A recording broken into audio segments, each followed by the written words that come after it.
Hello friends, welcome to bonafide Gyan. काफ़ी दिनों से कोई लेक्चर डला नहीं था, तो आज मैं जो नया कानून आया है भारतीय BNSS भारतीय नागरिक सुरक्षा संहिता 2023 और जो पुराना था CRPC दंड प्रक्रिया संहिता 1973 का, उन दोनों में क्या डिफरेंसेस हुए उस पर बोलने जा रहा हूँ। क्या कुछ नया ऐड किया गया, तो एक लेक्चर में पूरे एक्ट को कवर करना संभव नहीं है।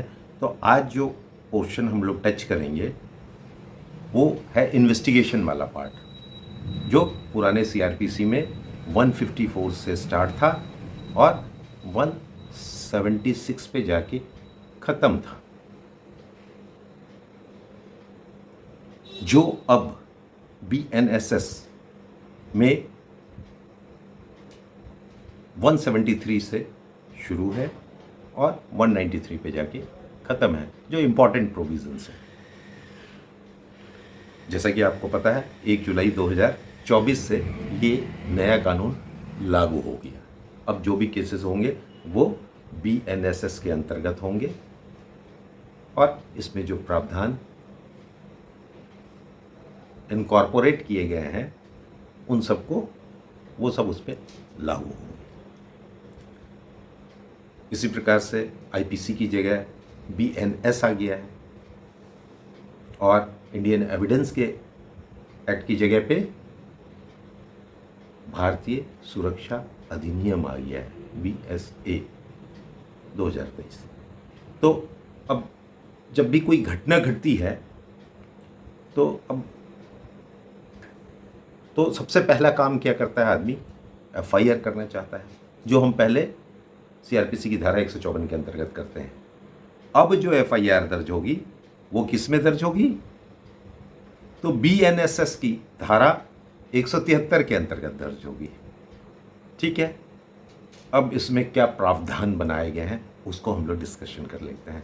तो if any information is received with respect to a cognizable case, तो अब irrespective of the area police वाला उस केस को दर्ज करेगा, FIR दर्ज करेगा। इररिस्पेक्टिव ऑफ द एरिया का क्या मतलब है कि वो beyond the territorial jurisdiction of that occurrence भी केस दर्ज कर सकता है। यानी किसी दूसरे थाने के अंतर्गत अगर यदि घटना घटी है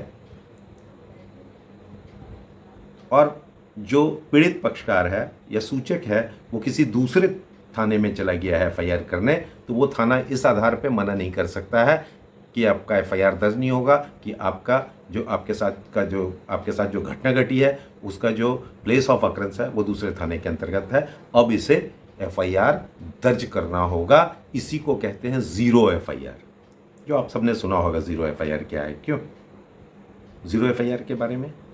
अब ऐसा है कि ये प्रोविज़न पहले 154 में नहीं था, फिर भी ज़ीरो FIR दर्ज होता था। तो वो किस तरह से होता था? तो एक केस लॉ था Satvinder Kaur versus NCT of Delhi का, उसके लाइट में वो ज़ीरो FIR होता था। यानी एक FIR दर्ज करने के बाद वो थाना प्रभारी जिसके जुरिस्डिक्शन में वो घटना नहीं घटी है, वो उसे दूसरे जिसके अंतर्गत वो घटना घटी है as per the information given by the informant, वो वहाँ उसको फॉरवर्ड कर देगा और वहाँ जाके उसका FIR दर्ज हो जाएगा। तो ये नया प्रोविज़न घुसाया गया कि irrespective of the area of the occurrence. दूसरा क्या नया प्रोविज़न लाया गया? तो कहा अब FIR बाय इलेक्ट्रॉनिक कम्युनिकेशन भी किया जा सकता है। इसका मतलब है कि आप मेल से भी भेज सकते हैं, ईमेल से अपना FIR, या व्हाट्सएप के माध्यम से भी भेज सकते हैं। ये सब इलेक्ट्रॉनिक कम्युनिकेशन के मीन्स हैं। तो ये प्रोविज़न लाया गया 173 BNSS में। अब अगर इलेक्ट्रॉनिक मीडियम से भेजा गया है कोई इंफॉर्मेशन रिगार्डिंग ए कॉग्निजेबल ऑफेंस, तो ऐसा नहीं है कि पुलिस तुरंत उसको FIR कर लेगी। वहाँ क्या गया है कि विद इन 3 days, यानी on the day on which the mail has been sent, from that date within 3 days it should be signed by the person sending it. जिसने उसको भेजा है उसको दस्तखत करना होगा, यानी इसके लिए या तो उसे थाना जाना पड़ेगा और कहेगा हमने मेल से भेजा है, और वो निकल जाएगा मेल की कॉपी और उस पर वो दस्तखत कर देगा, तब एफआईआर दर्ज होएगा। या पुलिस ही हो सकता है लेके आए उस व्यक्ति के पास जिसने इंफॉर्मेशन भेजा है, मेल किया है, और वो उसको दस्तखत कर देगा। ठीक है, तो ये हो गया आपके लिए कि क्या नया प्रोविजंस घुसाया गया। अब कुछ बातें जो पहले से भी थी मगर यहाँ लग रहा है इंपॉर्टेंट है, बोल देना चाहिए। जैसे यदि किसी वुमेन के अगेंस्ट क्राइम हुआ है, जैसे कि rape, outrage modesty, sexual harassment, assault और use of criminal force with intent to disrobe, फिर voyeurism, stalking, grievous hurt by acid attack, ऐसा अगर कोई ऑफेंस हुआ है तो वैसे कंडीशन में उसका जो स्टेटमेंट है वो कोई महिला पुलिस पदाधिकारी लेगी ही लेगी। ये प्रोविज़न पहले से भी था 154 में, जो 2013 के अमेंडमेंट से लाया गया था। अब इसको सेक्शन में इनकॉर्पोरेट कर लिया गया है धारा 173 BNSS में। और क्या चेंजेस हुए, तो ये भी अमेंडमेंट के माध्यम से ही आया था कि यदि वैसी पीड़िता जिसके साथ सेक्सुअल ऑफेंसेस हुए हैं वो मेंटली और फिजिकली डिसेबल्ड है, तो वैसे कंडीशन में उसे थाने पे जाने की ज़रूरत नहीं है। उसके घर पे या प्लेस ऑफ हर चॉइस जहाँ वो देना चाहती है वहाँ पुलिस आके उसका स्टेटमेंट लेगी, फिर उसकी वीडियोग्राफी भी करना है उस स्टेटमेंट का, और फिर उसका स्टेटमेंट बिफोर द मैजिस्ट्रेट भी कराना है वैसी महिलाओं का। ठीक है, अब स्टेटमेंट बिफोर द मैजिस्ट्रेट जो है वो पहले एक धारा 164 के अंतर्गत होता था CRPC के, अब वो धारा हो गया है 183 BNSS के अंतर्गत उसका स्टेटमेंट होगा। अब एकदम से नया प्रोविजन लाया गया जो 173 के सब क्लॉज 3 में लाया गया। कहता है कि अगर यदि कोई ऐसा ऑफेंस है जो 3 साल से अधिक और 7 साल तक की सजा है, 7 साल से कम तक की सजा है, 3 साल से अधिक और 7 साल की कम से कम, तो ऐसे के ऑफेंसेस में DSP की अनुमति से एक प्रिलिमिनरी इंक्वायरी की जा सकती है, जो प्रिलिमिनरी इंक्वायरी का प्रावधान पहले नहीं था। मगर फिर एक केस आया था ललिता कुमारी वर्सेस गवर्नमेंट ऑफ यूपी का, जिसमें कहा गया था कि कुछ मामलों में 4-5 प्रकार के मामले बताए गए थे जिसमें पुलिस प्रिलिमिनरी इंक्वायरी कर सकती है। जिसमें वो जो मामले थे उसमें एक तो था मैट्रिमोनियल डिस्प्यूट है अगर, दूसरा था कॉमर्शियल डिस्प्यूट, तीसरा था मेडिकल नेग्लिजेंस का, और चौथा था करप्शन केसेस, और एक और था 5वां भी, यदि इन्फॉर्मेंट ने खुद पुलिस के पास देर से अप्रोच किया है, यानी घटना के कई दिनों बाद गया है FIR करने, तो वैसे कंडीशंस में भी पुलिस को अधिकार दिया गया था उस केस लॉ के माध्यम से कि वो प्रिलिमिनरी इंक्वायरी कर सकती है। मगर एक वहाँ रिस्ट्रिक्शन लगा दिया था कि वो सिर्फ इतना ही प्रिलिमिनरी इंक्वायरी कर सकती है कि कॉग्निजेबल ऑफेंस मेड आउट होता है कि नहीं, और 7 दिनों के अंदर उसे रिपोर्ट देना था। मगर उसी कंसेप्ट को यहाँ 173 के सब क्लॉज 3 में लाया गया, और यहाँ कहा गया कि 14 दिनों के अंदर उसे उस प्रिलिमिनरी इंक्वायरी का रिपोर्ट सबमिट करना होगा और ये डिसाइड करना होगा कि whether FIR should be lodged और नॉट। और अगर नहीं लॉज करता है तो फिर इसमें एक प्रावधान बनाया गया कि fortnightly it should be informed to the magistrate. हर 15 दिन पे उसकी सूचना वो मैजिस्ट्रेट को देंगे। ठीक है, फिर सब क्लॉज 4 जो पहले सब क्लॉज 3 था 154 में, उसको भी इसमें इनकॉर्पोरेट किया गया और कहा गया कि अगर कोई पर्सन एग्रीव्ड है, यानी पुलिस उसका FIR लेने से मना करती है, तो he will send his complaint to the SP by registered post, डाक के माध्यम से भेज देगा और तब उसका FIR दर्ज हो जाएगा।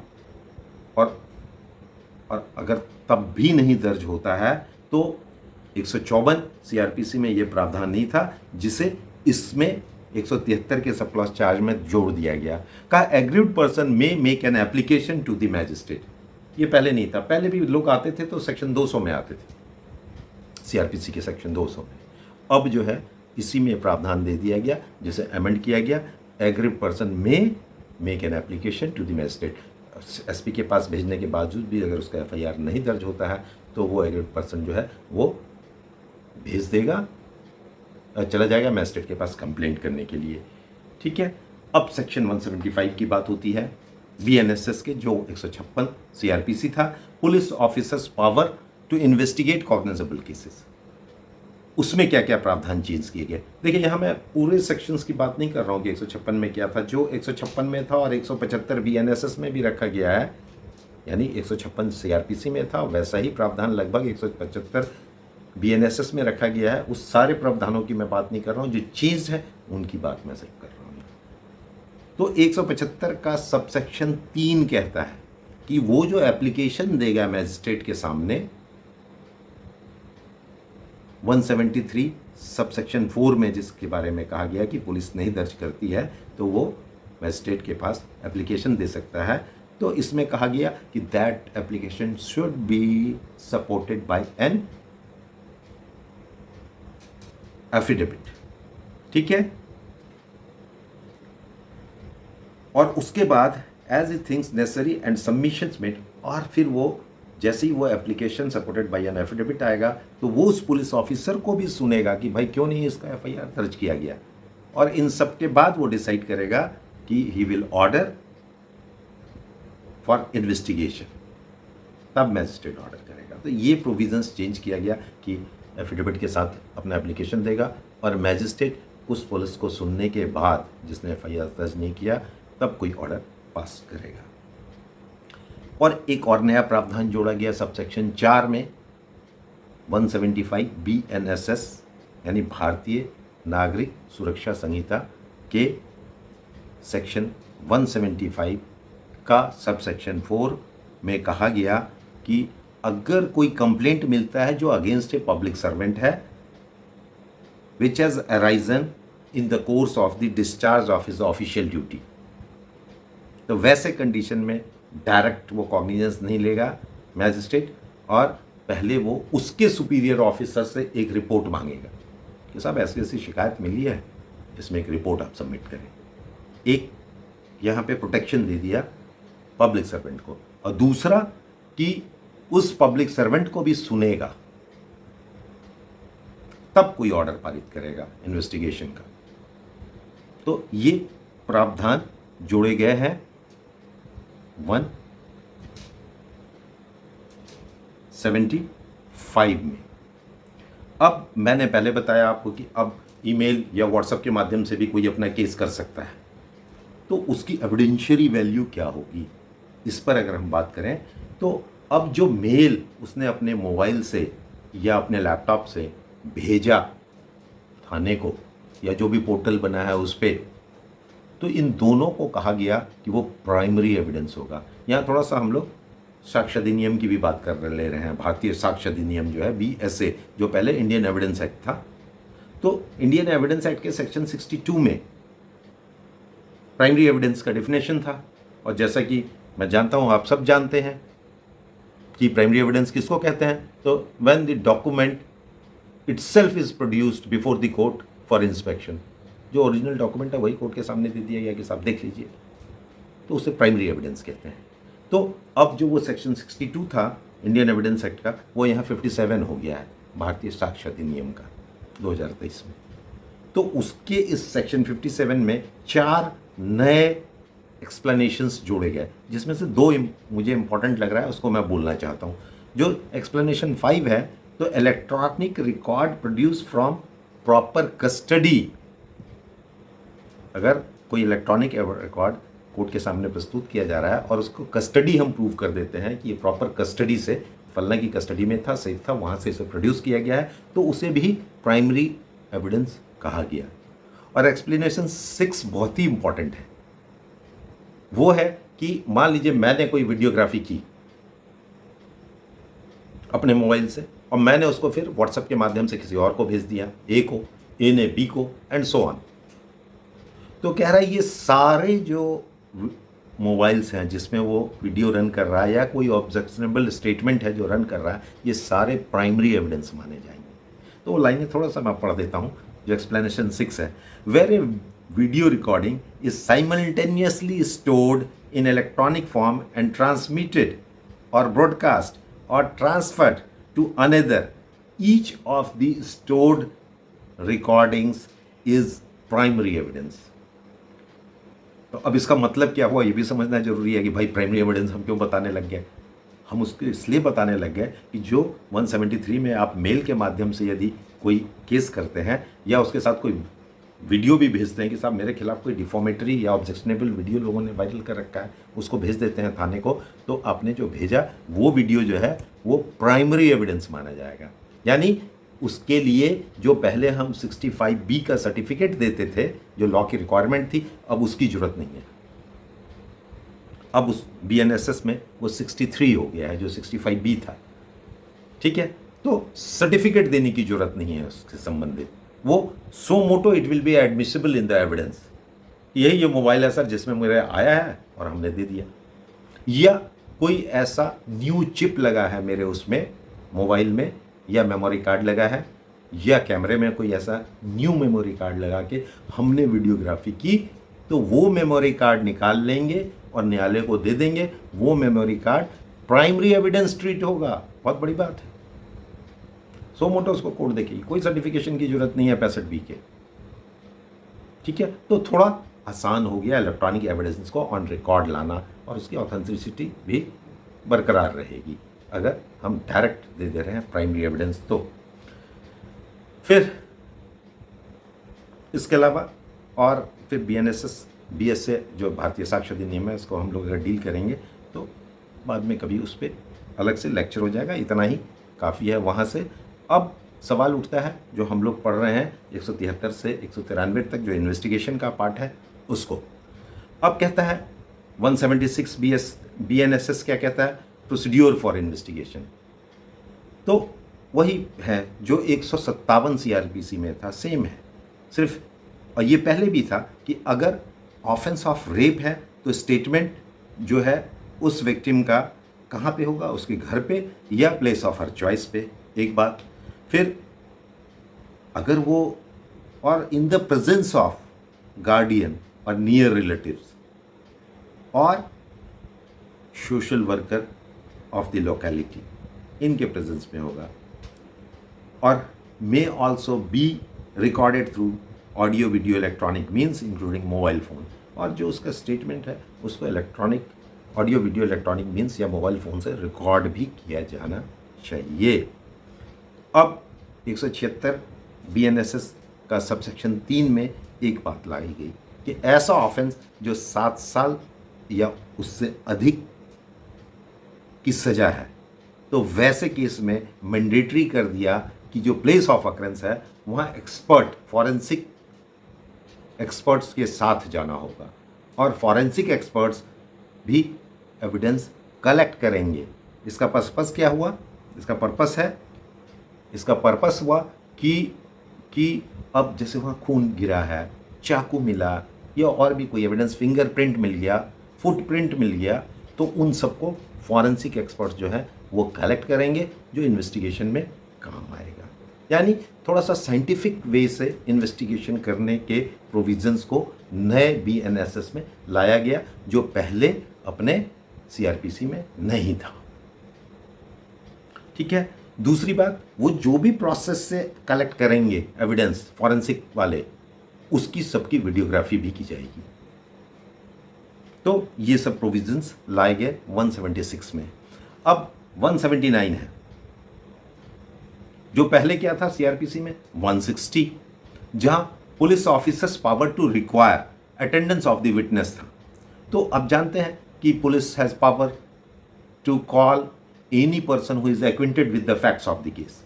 जिसको फैक्ट्स ऑफ द केस के बारे में जानकारी है वो किसी भी पर्सन को पुलिस वाला बुला सकता है पूछताछ के लिए, मगर किन लोगों को नहीं बुला सकता है ये जानना जरूरी है।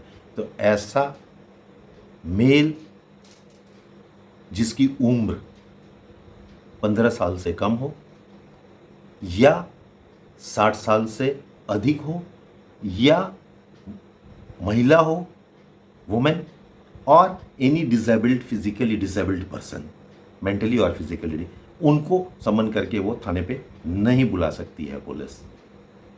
ठीक है, ये बीएनएसएस में 60 साल से अधिक कर दिया गया, जो पहले सीआरपीसी की धारा 160 में था 65 वर्ष से अधिक, तो उसको और 5 वर्ष का यहाँ रिलैक्सेशन दिया गया कि जो पहले था कि 65 वर्ष से अधिक उम्र वाले को नहीं बुला सकते हैं, अब उसको 65 से 60 कर दिया, एक चेंज किया गया।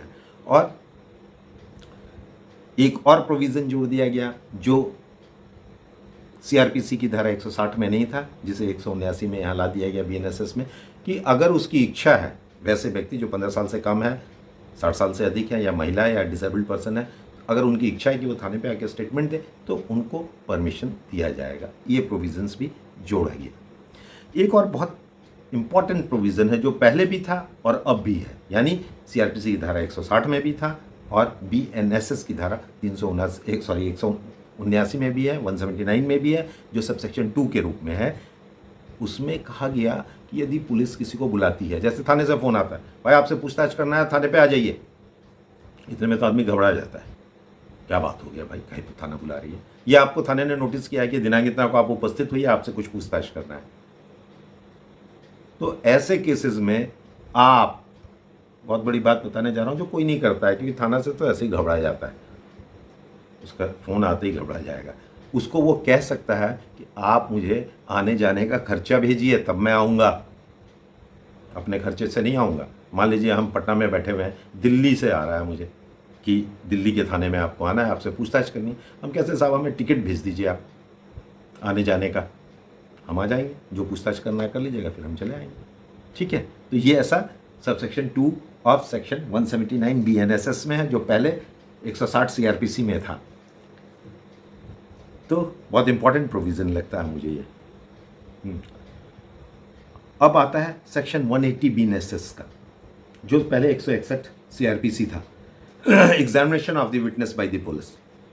इसमें क्या चेंज किया गया है, खाली ऑडियो वीडियो इलेक्ट्रॉनिक मीन्स के माध्यम से भी गवाह की गवाही पुलिस वाला रिकॉर्ड कर सकता है, ऐसा सेक्शन 180 में कहा गया है। ठीक है, जो पहले 161 था। अब recording of the confession and statement, जो ऐसी जैसी कन्फेशनल स्टेटमेंट रिकॉर्डिंग की बात होती थी, आपको सब पता है, मजिस्ट्रेट के सामने 164 सीआरपीसी में हम लोग कराते थे, अब वो हो गया 183 बीएनएसएस। इसमें क्या क्या नए प्रावधान लाए गए, तो कहा गया कि जो विक्टिम ऑफ रेप है उसका स्टेटमेंट जब भी रिकॉर्ड होगा, तो ये प्रोविज़न नया लाया गया 183 बीएनएसएस में कि वुमेन मजिस्ट्रेट ही उसका स्टेटमेंट रिकॉर्ड करेगी। मगर मान लीजिए किसी ज़िले में या किसी स्थान पे महिला मैजिस्ट्रेट नहीं है, तब कौन रिकॉर्ड करेगा, तो यदि मेल मैजिस्ट्रेट करता है तो उसे in the presence of A women करना पड़ेगा। वो वुमेन कोई भी हो सकती है, या तो पीड़िता की माँ हो सकती है, बहन हो सकती है, अगर वो लोग भी नहीं है तो कोई ऑफिशियल स्टाफ हो सकता है सिविल कोर्ट का, कोई महिला पदाधिकारी है, कोई महिला कर्मचारी है, उसको बुला लेंगे, उसके प्रेजेंस में उसका स्टेटमेंट रिकॉर्ड होगा। ठीक है, और बताया गया कि एक नया प्रावधान लाया गया। पहले हमेशा बवाल होता था कि पुलिस वाला चाह रहा है किसी गवाह का स्टेटमेंट कराना, 164 का बयान, जो अब 183 में होगा बीएनएसएस के, तो कोर्ट कहती थी कि भाई क्या जरूरत है इसके 164 के बयान की, अब जाइए 161 में बयान रिकॉर्ड करिए, उसके आधार पे आरोप पत्र समर्पित करिए, अपना फाइंडिंग निकालिए। तो थोड़ा दिक्कत होती थी इस पॉइंट पे कि 164 उसका होगा कि नहीं होगा। अब इसमें एक प्रावधान ला दिया गया 183 में, कहा गया जहाँ 10 साल या उससे अधिक की सज़ा है, या लाइफ इम्प्रिजनमेंट है, या डेथ पनिशमेंट है, वैसे केसेस में यदि पुलिस किसी को का बयान कराना चाहती है 183 बीएनएसएस के अंतर्गत, तो कोर्ट शैल रिकॉर्ड दी स्टेटमेंट, शैल यानी मैंडेटरी कर दिया, कोर्ट रिफ्यूज़ नहीं कर सकती है, मैजिस्ट्रेट रिफ्यूज नहीं कर सकता है कि हम इसका स्टेटमेंट नहीं लेंगे। Now it is mandatory to record the evidence of that witnesses who has been produced by the police if the offense is punishable with 10 years or more, और लाइफ इम्प्रिजमेंट और डेथ इम्प्रिजमेंट। तो उस सब में record करना पड़ेगा magistrate को। अब कहता है, ये पहले से भी प्रावधान था, provided also that if disabled person है, तो वैसे आदमी का जो स्टेटमेंट लेना है वो इंटरप्रेटर और स्पेशल एडुकेटर की उपस्थिति में उससे मदद ले सकते हैं, जो उसकी भाषा समझ सकता है, जो उसके इशारों को समझ सकता है, उसकी मदद से उस डिसेबल्ड विक्टिम का स्टेटमेंट रिकॉर्ड किया जा सकता है। और उसकी वीडियोग्राफी भी होनी चाहिए, मोबाइल से भी उसकी वीडियोग्राफी की जा सकती है। अब सेक्शन 185 की बात करते हैं, जो सीआरपीसी में 165 था, सर्च बाय पुलिस ऑफिसर। यहाँ भी एक बहुत मेजर चेंज लाया गया है। कहा कि अब अगर लगता है उसको कि वारंट लेने में बहुत टाइम लगेगा, तब तक तो वहाँ से सामान हट जाएगा जिसको सर्च करने जा रहे हैं। तो वैसी स्थिति में केस डायरी में इस बात को मेंशन करते हुए पुलिस प्रोसीड कर जाएगी फॉर सर्च एंड सीजर। और सबसे इम्पॉर्टेंट है यहाँ कि जब वो सर्च और सीजर करेगी तो उसकी वीडियोग्राफी करेगी, पूरे सर्च एंड सीजर का जो प्रोसेस है उसकी वीडियोग्राफी करेगी, और वो मोबाइल फ़ोन से भी कर सकती है, ठीक है। और उस वीडियोग्राफी या सर्च एंड सीजर में कोई चीज़ यदि जब्त किया गया है तो उसे विद इन 48 आवर्स वो वीडियोग्राफी प्लस सब जो सामान जब्त हुआ है, जो जब्ती सूची बना है, इन सबको मैजिस्ट्रेट के पास भेज देगी विद इन 48 आवर्स। अब यहाँ एक चीज़ और मैं बता देना चाहता हूँ, जो practically not written in this section 185, कि भाई हम रोज़ एक मोबाइल से करेंगे और वो मोबाइल मैजिस्ट्रेट को भेज देंगे, तो कहाँ से वो आईओ उतना मोबाइल कहाँ से लाएगा, पहली बात। या सरकार कहाँ से लाएगी कि भाई मोबाइल या कैमरे से किया तो पूरा कैमरा भेज दिया गया, फिर अगले केस के लिए अलग दूसरा कैमरा यूज़ करिए, ऐसा नहीं है। इसके लिए एक बड़ा अच्छा रास्ता है कि मान लीजिए मोबाइल से ही आपको करना है, तो उसमें एक न्यू मेमोरी कार्ड डालिए, ठीक है, या चिप कहते हैं वो डालिए, न्यू फ्रेश 5 चिप डाल दिए, और उससे आपने वीडियोग्राफी कर ली सारे प्रोसेस की, और फिर उस मेमोरी कार्ड को निकाल लीजिए और किसी चीज़ में सील करके न्यायालय को दे दीजिए। That memory card will be treated as primary evidence.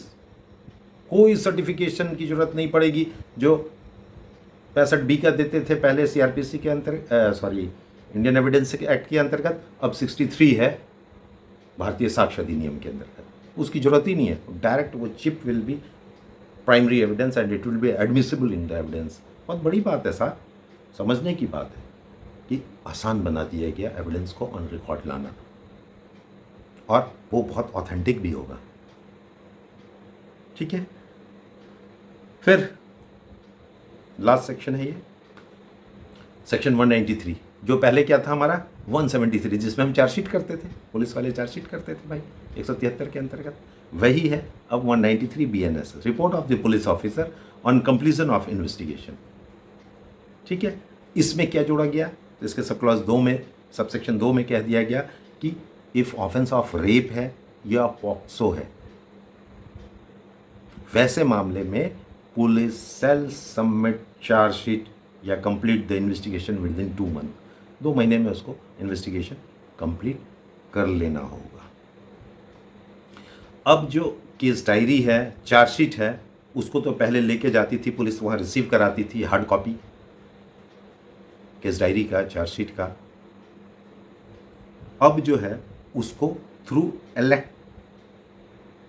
Electric communication भी भेज सकती है, यानी PDF तैयार करके भी भेज देगी कोर्ट को कि चार्जशीट सबमिटेड।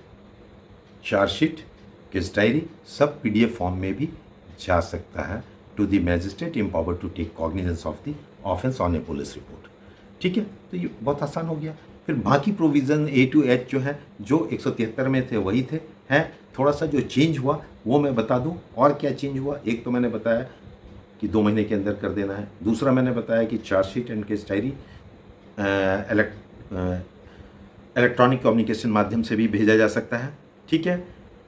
तीसरा इसमें किया गया कि जो भी इलेक्ट्रॉनिक एविडेंस है उसकी custody, sequence of custody in case of electronic device जरूर लिखा होना चाहिए कि भाई वो इलेक्ट्रॉनिक डिवाइस कहाँ से लिया गया, कैसे उसको वीडियोग्राफी बनाई गई, फिर कहाँ दिया गया, फिर कहाँ से उसमें से कॉपी करके अलग कहीं लाया गया, सेकेंडरी एविडेंस तैयार किया गया। तो ये सारी बातें केस डायरी में होनी चाहिए।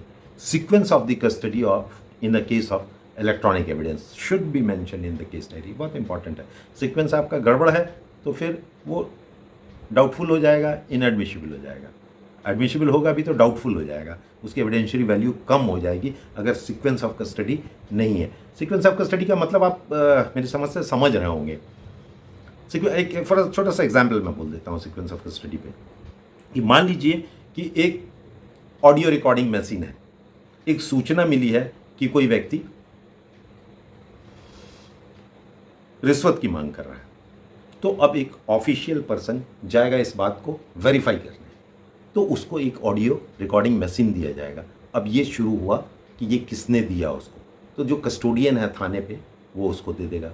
किसको देगा? वेरीफायर, जो वेरीफाइंग ऑफिसर है उसको। वो लेके गया, वहाँ पूछताछ किया गया, पता लगा उसने डिमांड किया या नहीं किया, जो भी है एज द केस में भी। वहाँ से जब वो लौट के आएगा तो फिर उस मशीन को, जो ऑडियो रिकॉर्डिंग मशीन है, वो फिर उस कस्टोडियन को देगा। फिर कस्टोडियन उसको सुनेगा या किसी से सुनवाएगा आईओ ऑफ द केस से, तो ये फिर जाएगा कि आईओ ने उसको जब्त किया। ठीक है। अब मैंने जो बात बताई, यदि उसमें कोई न्यू चिप था तो उस चिप से कॉपी कर लेगा अपने कंप्यूटर में और उस चिप को एज ए प्राइमरी एविडेंस रख लेगा और कोर्ट को समर्पित करेगा। फिर उसका ट्रांसक्रिप्ट भी बनता है, पटकथा सुनने के बाद हार्ड कॉपी में कि क्या क्या चीज़ बोला गया उसको, उसमें क्या क्या आवाज़ें हैं, कब डिमांड किया, तो उसमें बातचीत होगी, भाई साहब मेरा काम कैसे होगा। तो जो ऑफिसर है वो कह रहा होगा कि भाई लगेगा 50,000 रुपया, दो हम कर देंगे, या क्या कुछ कम कर दीजिए, अच्छा ठीक है, ऐसी बातचीत होगी, उसका ट्रांसक्रिप्ट बनेगा। तो ये जो कस्टडी है कि कस्टोडियन से वेरीफायर के पास, वेरीफायर से फिर कस्टोडियन, कस्टोडियन से फिर आईओ के पास, ये चेन कंप्लीट होनी चाहिए। इसमें मिसिंग लिंक नहीं होना चाहिए कि सीधे पता लगा कस्टोडियन से लिया, वेरीफायर साहब के पास पता ही नहीं कहाँ से आया वो मशीन, और वो रिकॉर्डिंग कर रहा है, बता ही नहीं पा रहे हैं कहाँ से आया था। तो ये चेन ऑफ कस्टडी प्रूव होना चाहिए। और एक जो नया प्रावधान डाला गया, उसमें कहा गया कि जो इन्फॉर्मेंट है या जो पीड़ित है, विक्टिम है, उसको केस में क्या प्रोग्रेस हुआ है वो 90 दिन के बाद बताना होगा। ये आईओ की, पुलिस की ड्यूटी होगी कि what is the result of the investigation. इसमें कई केस लॉज भी हैं जिसमें कहा गया है कि the person who has set the law into motion, it is his right to know what was the result of the information given by him. ये Kedar Turaha versus state of Bihar में ऐसा कहा गया है। और भी जो चेंजेस लाए गए वो ये लाए गए कि जो पुलिस पेपर आप जानते हैं दिया जाता था, पहले 207 के अंतर्गत दिया जाता था, पुलिस पेपर का सप्लाई होता था, वो अब 230 हो गया है बीएनएसएस में। तो वो उसके लिए जरूरी नहीं है कि हार्ड कॉपी ही दें, अब वो इलेक्ट्रॉनिक कम्युनिकेशन मीन से भी दिया जा सकता है। He provided that supply of report and other documents by electronic communication shall be considered as a duly served। तो कागज पत्तर का काम खत्म, पुलिस ने chargesheet, case diary PDF form में भेज दिया कोर्ट को, कोर्ट ने अभियुक्त को सप्लाई कर दिया, वहाँ से ट्रांसफ़र कर दिया गया उनको और सारा काम हो गया। तो ये सब जो प्रोविजंस लाए गए हैं ये बीएनएसएस में नई प्रोविजंस हैं, जिसको मेरी समझ से आप इस चैप्टर को, ये चैप्टर आपके लिए क्लियर हो गया होगा 173 से 193 तक में बीएनएसएस में क्या क्या चेंजेस आए, जो सीआरपीसी में क्या क्या चेंजेस आए। सेक्शन 187 बीएनएसएस जो पहले 167 सीआरपीसी में था, जहाँ ये प्रावधान किया गया था कि जहाँ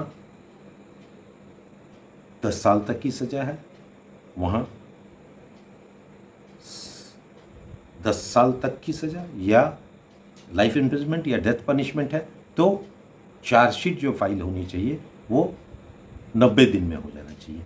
मतलब वहाँ एक टर्म यूज़ था उसमें ओल्ड सीआरपीसी में, नॉट लेस देन 10 ईयर्स, तो 90 डेज कहा था। तो उससे काफ़ी कन्फ्यूज़न होता था, क्योंकि जहाँ 10 ईयर्स है उसमें माना जाता था 60 दिन कि 90 दिन, काफ़ी कन्फ्यूज़न था। इस पे काफ़ी रूलिंग्स भी थे। लास्टली एक राकेश पॉल का रूलिंग था जिसमें 3 जजेस बेंच था, जिसमें कह दिया 10 ईयर्स का जो है वो जहाँ 10 ईयर्स तक की सज़ा है उसमें 60 दिन, मगर उसको भी इस नए BNSS में क्लियर कर दिया गया। और सेक्शन 187 BNSS में कहा गया सब क्लॉज 3 के 1 में कि जहाँ 90 डेज होना चाहिए, जहाँ imprison for a term of 10 years और मोर है। बहुत क्लियर कर दिया, 10 ईयर्स और मोर तो चार्जशीट 90 डेज में आना चाहिए, नहीं तो अभियुक्त को बेल मिल जाएगी। अगला रिमांड उसका रिफ्यूज़ हो जाएगा और उसको बेल दे दिया जाएगा। तो वो कन्फ्यूज़न जो था नॉट लेस देन 10 ईयर्स को लेके, वो अब क्लियर हो गया कि वो या तो जहाँ 10 साल और उससे अधिक की सज़ा है वहाँ 90 दिन में आरोप पत्र समर्पित होना चाहिए। और फिर 193 में एक और प्रोविज़न जोड़ा गया जो ये है कि